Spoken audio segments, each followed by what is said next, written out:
हिंदू हो चाहे मुसलमान हो चाहे तमाम धर्मों के जो लोग मानने वाले लोग हों, अपने वास्तविक मुद्दों के ऊपर आएंगे तो उस दिन इस सरकार की खटिया खड़ी हो जाएगी। विकास नहीं विनाश है जो इस देश में विकास के नाम पर हो रहा है। इसी तरीके के भड़काऊ भाषण देते हैं, पर्टिकुलरली टारगेट करते हैं महिलाओं को, मुसलमान महिलाओं को रेप कर दो, गला काट दो। हम लोग न्याय के साथ हैं और इस सरकार से हम डरते नहीं, ये बताना चाहते हैं। बजरंग मुनि उन्होंने बोला कि इनका प्रेग्नेंट वुमेन को काट दो, उनका गला चीर दो, इनका हनन करो, ये रेप करो उनका। ताकत सड़कों पे दिखेगी, ताकत घरों में दिखेगी, ताकत गाँव में दिखेगी, ताकत शहरों में दिखेगी, ताकत हर जगह दिखेगी। तो जो मुसलमान यहाँ पे हैं अभी वो लोग हैं जिन्होंने अपनी मर्जी से यहाँ रुके थे, उनको बोला नहीं गया था कि इंडिया में रुको। एक दिन जरूर ऐसा आएगा कि हमारी संख्या भी बढ़ेगी और हम लोग इन्हें नेस्तनाबूद भी करेंगे। आप कोई नहीं होते हो बस बोलने के लिए कि आप यहाँ से चले जाओ, बिल्कुल नहीं भगा पाएंगे। मुसलमान को कितना भगाएंगे? इतना दूसरी जातियों का ये देश है, उतना ही मुसलमानों का भी ये देश है।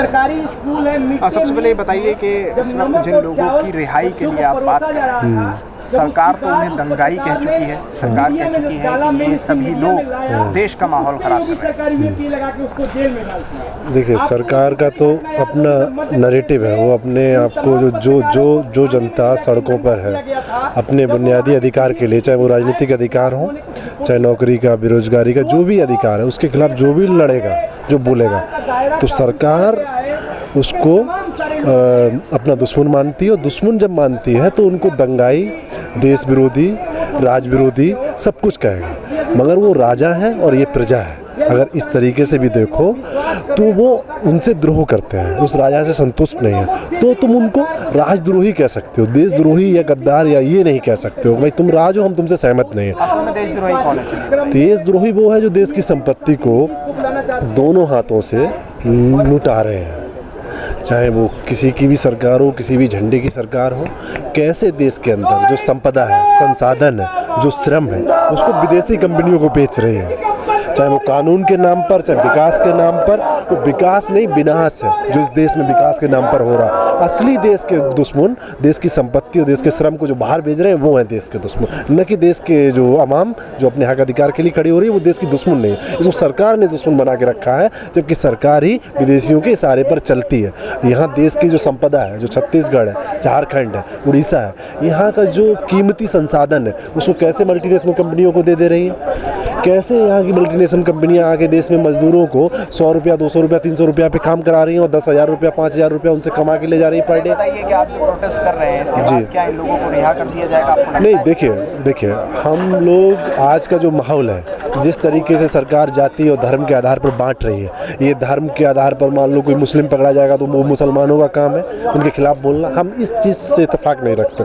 हमको लगता है हमारी आवाज़ भले ही कम हो, लोग भले ही कम हो, मगर हम अन्याय के खिलाफ खड़े हैं, न्याय के पक्ष में खड़े हैं। हम राजनीतिक रूप से समर्थन दे रहे हैं उनको जो जेलों में बंद है। उनसे हम ये कहना चाह रहे हैं तुम अकेले नहीं हो, तुम संघर्ष करो, हम तुम्हारे साथ हैं। दोनों में फ़र्क ये कर रही है, जो लोग अंदर बंद हैं अभी जेल में, वो लोग हैं जो कि लोगों की, जो कि जन है यहाँ पे, उनकी बातों को बढ़ा रहे थे आगे, उनकी बातों को उठा रहे थे, बीजेपी सरकार से सवाल पूछ रहे थे।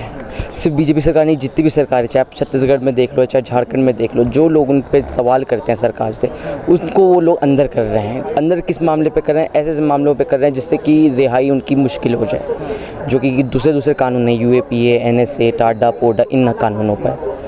और कपिल मिश्रा हैं। कपिल, आप देखोगे दिल्ली दंगे जब हुए थे, जिसमें कि मुस्लिम प्रोग्राम था, जो कि उसमें कपिल मिश्रा ने आकर के स्पीच दी थी, बराबर में पुलिस वाला खड़ा हुआ है, उससे बोल रहा है कि अगर तुम यहाँ पे 2 दिन में या 1 दिन में ख़त्म नहीं करोगे इसको तो हम अपने आप सड़कों पर आएंगे।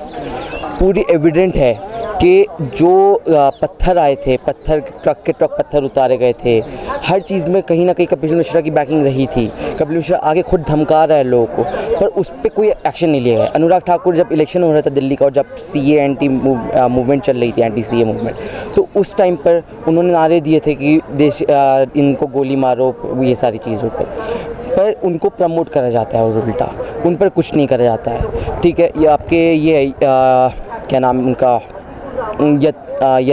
नरसिंह आनंद, ठीक है, वो इसी तरीके के भड़काऊ भाषण देते हैं, पर्टिकुलरली टारगेट करते हैं महिलाओं को, मुसलमान महिलाओं को रेप कर दो, गला काट दो। अभी एक यूपी में, उनका नाम मैं भूल रहा हूँ, उन्होंने बोला बाकायदा लाउड स्पीकर पे उन्होंने ये बोला गया, बजरंग मुनि उनको बोला गया, उन्होंने बोला कि इनका प्रेग्नेंट वुमेन को काट दो, उनका गला चीर दो, उनका हनन करो, ये रेप करो उनको गिरफ्तार करा जाता है 3-4 दिन में या 1 हफ्ते भर में या 1 महीने बाद में उनको जेल से रिहा कर दिया जाता है। ये तो पूछ रहा हूँ क्यों हो रहा है ऐसा? क्योंकि कहीं ना कहीं जो सरकार है, हाँ। उनकी जो नीति है, जो उनकी सोच है या जो उनकी आइडियोलॉजी है, वो भी वही आइडियोलॉजी है जो कि ये लोग प्रमोट कर रहे हैं।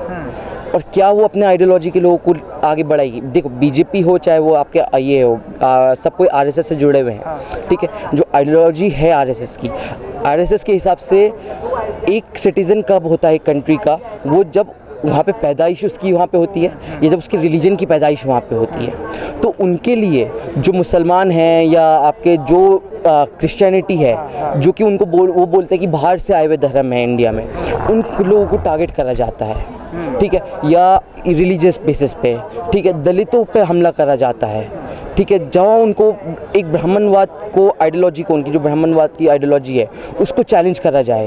तो वो तो कह रहे हैं कि हिंदू राष्ट्र बनाएंगे अब। वही हमारी डिमांड है ना। जो लोग उसको रोकने के लिए आ रहे हैं आगे, जो लोग उसके खिलाफ बोल रहे हैं, उसको अंदर कर रहे हैं, वो उनको अरेस्ट कर रहे हैं, उनको मार रहे हैं, ये हो रहा है। मुसलमान विरोधी, दलित विरोधी, कहीं ना कहीं आपके ये जो क्रिश्चियंस पे अटैक्स रिसेंट हुए हैं, ठीक है, हर तरीके से जो लोग आवाज़ उठाएंगे या जो माइनॉरिटी में इनके हिसाब से हैं या इनको नहीं मानते हैं, ठीक है, उनको ये उनके खिलाफ हैं, ये उनको उन पर दमन कर रहे हैं।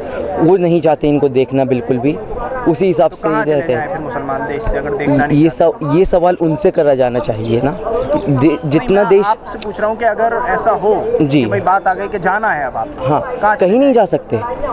क्या ये देश में, मतलब आप देखोगे जब आज़ादी हुई थी तो जो मुसलमान यहाँ पे हैं अभी, वो लोग हैं जिन्होंने अपनी मर्ज़ी से यहाँ रुके थे, उनको बोला नहीं गया था कि इंडिया में रुको।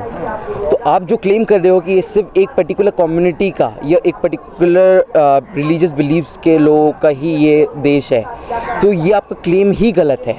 ये देश हर किसी का है, हर किसी का अधिकार है इस देश में रहने के लिए।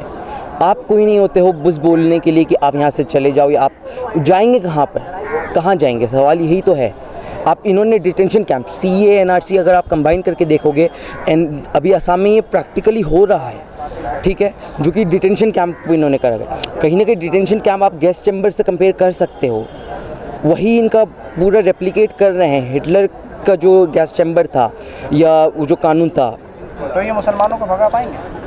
बिल्कुल नहीं भगा पाएंगे। मुसलमान को कितना भगाएंगे, ये कहाँ भगाएंगे? मुसलमान जाएंगे कहाँ? मुसलमान जितना दूसरी जातियों का ये देश है, उतना ही मुसलमानों का भी ये देश है। सड़क पे आने और ना आने में एक मामला ये है कि हम सड़क पे आकर लोगों को और खुद को भी ये बता रहे हैं कि जिन लोगों को जेल में आज रखा गया है, चाहे अतीकुर रहमान हो, उमर खालिद हो, जीएन साईं बाबा हो या फिर DU के प्रोफेसर हनी बाबू हो, इन तमाम लोगों को जो रखा गया है वो फर्जी केसों में रखा गया है और उन्हें गलत तरीके से रखा गया है। हम लोग न्याय के साथ हैं, भले भी हमारी संख्या आज कम हो सकती है, लेकिन हम लोग न्याय के साथ हैं और इस सरकार से हम डरते नहीं, ये बताना चाहते हैं। देखिए, संख्या उनकी ज़्यादा नहीं है, उनके साथ आज के समय में स्टेट का पावर है, उनके पास पुलिस है, उनके पास तमाम पूंजीपतियों के धन है, उनके पास संसाधन, इसलिए वो ताकतवर दिखते हैं। हमारी ताकत उनसे कमज़ोर नहीं है और हमारी ताकत, अगर इस देश में जुल्म बढ़ेंगे तो हमारी ताकत भी बढ़ेगी। उसी कैसे दिखेगी आपकी ताकत? सड़कों पे दिखेगी